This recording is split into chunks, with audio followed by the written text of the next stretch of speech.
Yo, what's up mga kadiskarte. Yan guys, papakita ko sa inyo yung Mexican Black King Snake ko na kararating lang last month.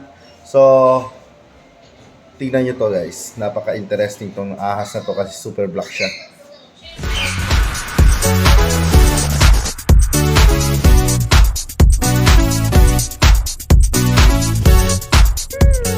So yan guys, nandito siya ngayon sa Continentore dahil nire-renovate pa lang namin yung mga hawla nila. Pino-customize pa lang namin. So nandiyan sila dati, so kaya gino-customize po ulit siya para mas maganda ang kanilang hawla. Okay? So yan siya guys, nandito siya ngayon. Ito ang kanyang tirahan ngayon guys. So yan siya guys. Ang ating Mexican Black King Snake. Okay guys, takot siya kasi okay. Wow! So yan siya guys, pure black na snake.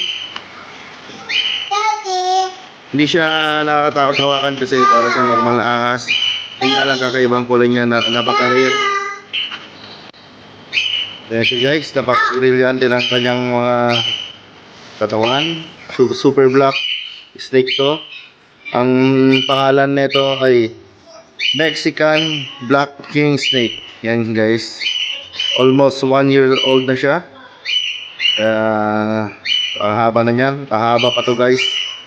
So napakaganda. Rare makuha to guys, hindi basta-basta mahanap. So yan siya guys. So kapag gusto niyo siyang makita, punta lang kayo sa DMT Studio. Napakaganda ng ahas na to guys. Super black, crystal black ang kulay niya. Nag-brilliant. Napakaganda. So yan siya guys, ating Mexican Black King Snake.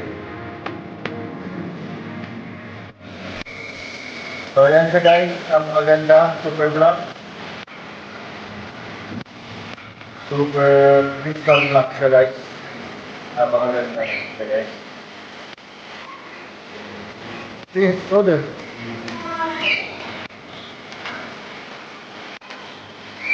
Hey guys, hindi pa siya sanay mahawakan ng tao kaya mag-good siya.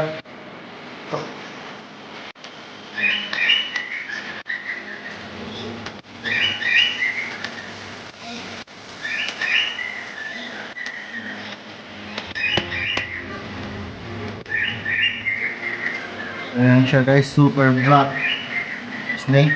Crystal black ang kulay niya guys. Kapag-ikintab, napakaganda.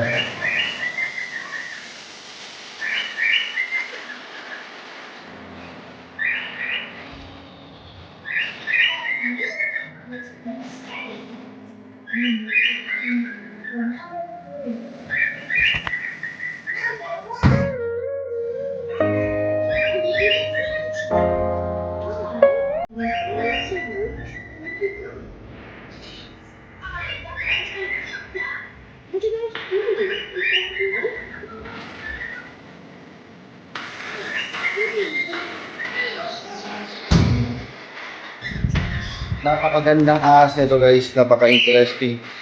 Super interesting din nitong ahas na to kasi super black siya. Hindi siya mahirap alagaan kasi pwede din siya pakain ng karne, kahit anong karne, kahit anong pagkain, basta tuwido siya sa karne. Hindi katulad ng python guys na padagakalig lang kasi siya kumakain, dagalang kinakain. So napakaganda nitong ahas na to guys. So kapag gusto nyo makita to, punta lang kayo dito sa DMT Studio. Napaka ganda at super rare ng ahas ito.